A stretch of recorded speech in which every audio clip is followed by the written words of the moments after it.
Thanks for stopping by at Twisted Art Designs. It's time to get started on the next project in the altered book, the Julie Nutting Paper Doll Altered Book. So I have my first is the stacked girls on the edge. I have the window page, and now I'm going to turn and start my next project. So what I've done is removed some pages, and I just went through and I would skip about 2 or 3 pages and pull out 2 or 3 pages just to really evenly remove pages so that it's not so thick. You can see that this is where pages have not been removed, and this is where I removed some. So this side of the back side of this one is nice and sturdy and ready for a background, and this is where my project magic is going to be. So I'm going to put 5 pages together for this set. I want this to be a really nice, thick, sturdy page. So these 5 pages are going to get put together like I've done previously with Mod Podge, squeegeeing them, putting them really flat and making them nice and straight and letting them totally dry for a day. Then over here, I'm going to put together, I think, 3 pages for my back page, or for my for the next set of pages that go with it. So for this page layout, I'm going to use Phoebe, and again, you can use any Julie Nutting stamp that you have, anybody that you'd like, but this time I'm choosing Phoebe. And so what I've decided to do, this is my layering for her. I always do a base one on a skin tone type cardstock that I then glue everything over the top. I've stamped this one for her hair. For her outfits, I'm going to do this for her skirt. I'm going to use this one for her top. I'm going to use this one for her shoes. I'm going to use this orange for, I stamped her skirt again for making a little scallop layer at the edge of her skirt for her pockets and the bow and her headband. And so that's what I'm going to do for her layering, and now I'll put her together and show you how I create her. Little scallop border on her skirt, I just took a pencil and drew the little scallop, and then I'm going to cut that piece out, and I'm going to use my little, this is just a little Family Treasures punch that punches a little dot, just a little tiny dot, and I'm going to make a little punched out dot on each one of those little scallops before I glue it into place, and it'll really make a cute little lacy border on her dress. I used an Arteza brush pen to make the strokes in her hair. When I cut out the hair piece, I added bangs. Melissa doesn't have bangs, but I just fringed the cardstock with my scissors and made little bangs. And then there is her dress with the cute little border that I made with some scallops and then the little holes punched out. It made it kind of a lacy little border, and it matches the pockets and bow. So there's Melissa. So now I'm ready to start working on my pages. So here is my book with the pages, and it's ready to go for this next project. All I have to do is take out my wax paper sheets, and I've got my sets, and it's dried and ready to go. So here's the page that's going to get decorated on the left side. Here's my nice thick set right here. And this page that's going to go with that page. And I may or may not need this back set, but if not, I'll use it for another video, but we'll see as we go along. Okay, so for this idea, I have a really fun thing planned. My sister-in-law Sharon has become an author, and she did a lot of research in the UK for her novel that she just had published, and she loves to take photographs of cool looking doors, especially when they're on vacation and on trips, Scotland, England, places like that. And so I wanted to use one of those doors as inspiration for this next page. So what I did was just print it out on a photo of one of the doors out onto a piece of regular copy paper. So that's what's going to be a focal point on this set of pages here. So first thing I'm going to do is I'm going to tear this out kind of roughly so that I can apply it to my page as a focal point. So look how cool that looks. I love it. Love it. I just tore it out roughly because that's going to go on this page. And I'm going to do some painting and some stenciling with a brick stencil and some stencil paint to make some bricks. And then I'm also going to do some background over here that's kind of going to go with it. And I'll explain that after I do it. I'll also put a link in the description box below for purchasing her book if you're interested. It's on Amazon, and then it'll also be available, I believe, on audiobook June or July. It's a trilogy. It's about an American college student who's doing her graduate school work, a research project in the UK, and it's like a murder mystery, and it is so fun. It's a great book. She did an awesome job, and she's working on the next 2 books that are going to be, next one in the series will come out in the fall. And so I'll put a link to where you can find Sharon Lynn's book that this is inspired by.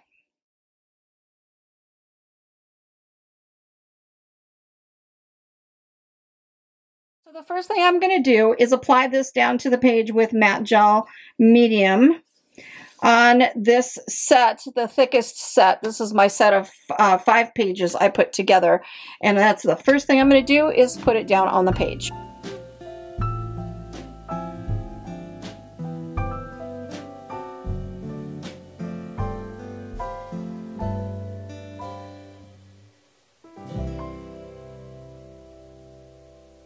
Now that's dry and I'm ready to move on to decorating this page. So I'm using my color cube by Sarah Renee Clark.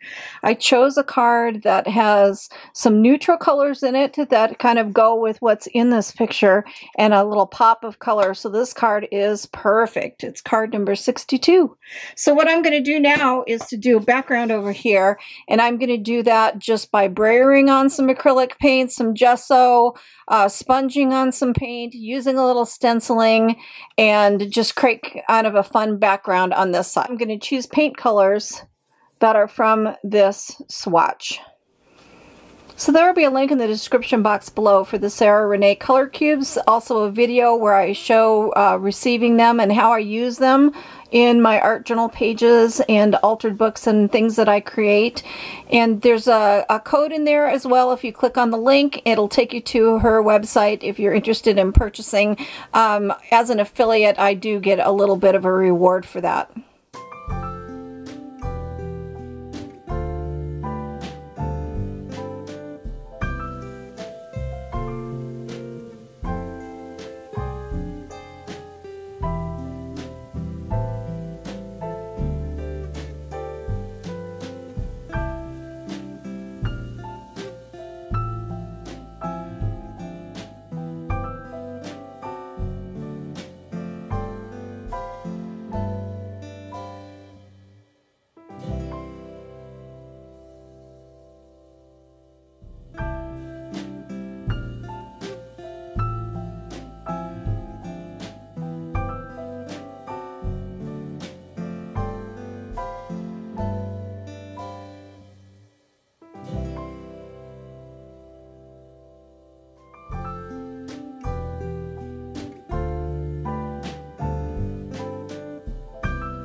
So I've got a nice start to adding my colors over here. I love how this is going.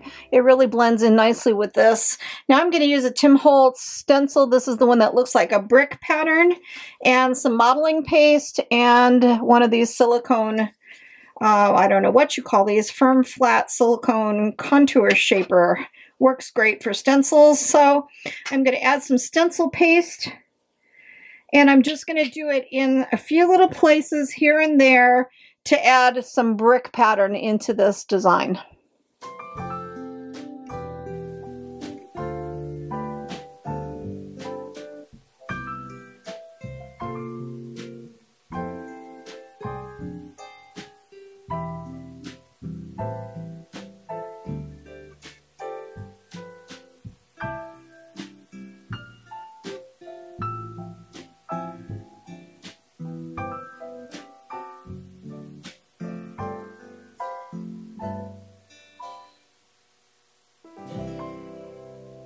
Next, I'm going to take a piece of lined journal paper and I'm going to apply that to the back side of this page with matte gel medium and let it dry. So I love how this page turned out. Look at the bricks. They're going to be really pretty. I'm going to put some watercolor paint over the top of them, maybe do some paint down here. I love how this page is turning out. It's really cute. And then on the back side, I have my lined paper, and I'll explain later what I'm going to do with that. Next, I'm going to take a self-healing mat and put it behind the page. And I'm going to take an X-Acto knife, a really sharp one, and I'm going to cut around the door, but not around the whole door, just around about 3/4 of the door and at the bottom of the door.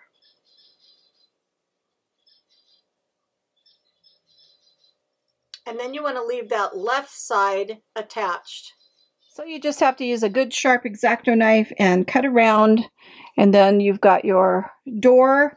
And then what I'm going to do, I took out my self-healing mat because I don't need it, and I'm going to put a ruler along this edge of the door up to where it is cut top and bottom, and I'm just going to take a bone folder and I'm just going to score this edge like this, and then that's going to give me a nice edge for folding this door like this. Perfect. Okay, and then on the inside of the door I have lined paper, and I'll show you why in a little bit. So there's the door. Isn't that nifty? I love it. And the next step is going to be to take my Julie Nutting doll that I created and figure out where she's going to go on this page, because when I open the door I want her to show. So I need to line her up and get her where I want her to be. And I think I kind of like that right there.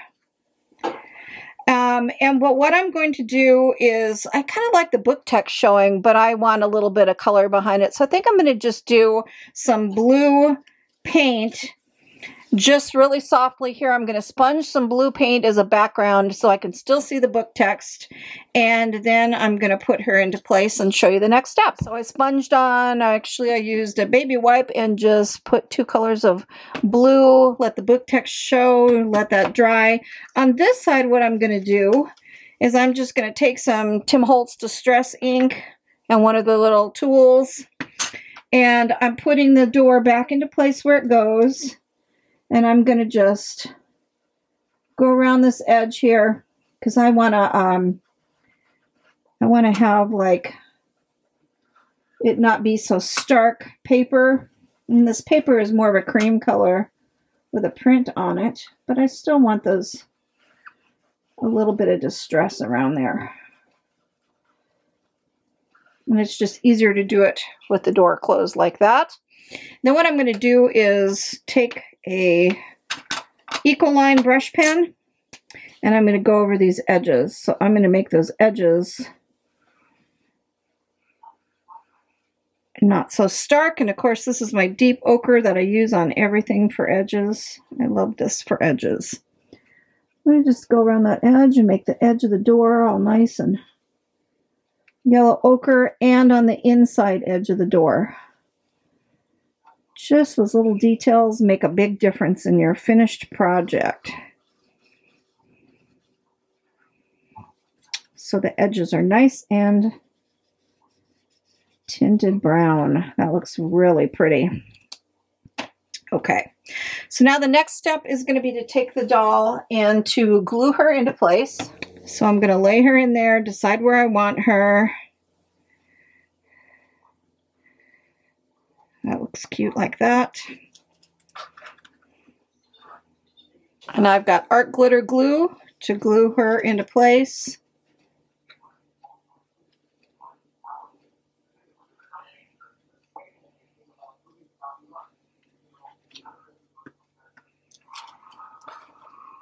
I'm going to just press that down. And then, unfortunately, I have to cut her legs off. Hopefully she won't scream. Cut her legs off. And the next thing I'm going to do is I'm going to glue this page to this page. So I'm going to glue that whole thing into place. So I'm going to put glue around the edge of the door. I'm going to put some under here where that didn't quite stick, just so it doesn't come up. But I'm going to put glue all around this door, right up to this edge. Do all those edges really good.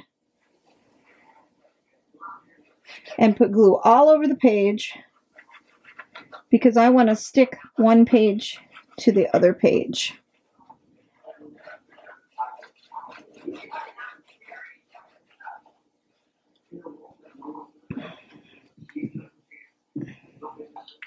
And then this is going to be something that I'll definitely want to set something heavy down on this page while it dries. So I can close my door back up.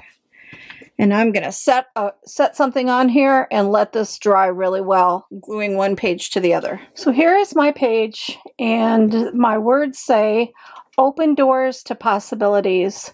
So there's my cool door. I painted some like vines hanging down.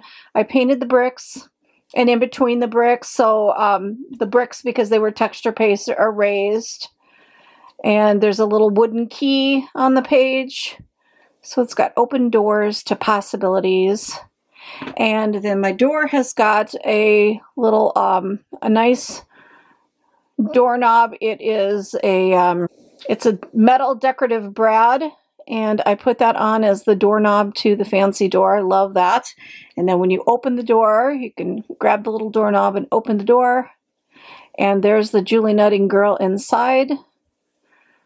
I love that. So cute. And on the back side of the door, on the lined paper, what I wrote were things that you might strive, you know, your doors to possibilities. What are they? I don't think it really matters your age or your limitations. I think you have to set a goal and strive for it. And I wrote things like become a writer, publish a novel, become an art teacher, create a blog, rescue animals, be the change you want to see in the world, create on YouTube, be a social media influencer, help others, become a therapist, teach yoga, make blankets for the homeless, visit nursing homes and read to them. Possibilities are endless if you open the doors to possibilities. So again, this was inspired by my sister-in-law, who just published her first novel, and I'm going to give you the link to that in the description box below. It's a wonderful, wonderful novel you enjoy reading.